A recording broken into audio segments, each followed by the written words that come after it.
es militar colombiano, el cual no me volé anoche porque yo no debo nada, soy inocente. Vine a este país a trabajar, a buscar un mejor futuro para mi familia, por el cual fui engañado por una empresa americana que se llama CTU, que me engañó y me tiene en esta situación. No me volé porque no debo nada, estoy viviendo un karma, solamente Dios sabe lo que estoy viviendo y lo que me ha tocado vivir. No me volé porque no debo nada y aquí estoy dando la cara porque soy inocente ante el mundo, a nadie le debo nada. Muchas gracias.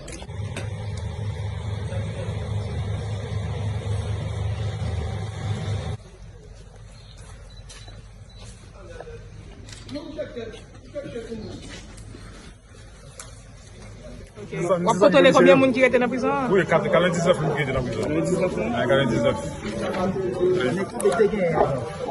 Te gen environ 4 000. E rete nou bagye se nou kaze. Nou te di bal aksi an gauche an droite. An pil moun mouri, tout la la tout prison e mou. Men, un kote ki ne va di 5 à 6 000 moun men sakrete ya. Sa seveman. Zame, mwen gen devin la yo, yon travay pou tout jom.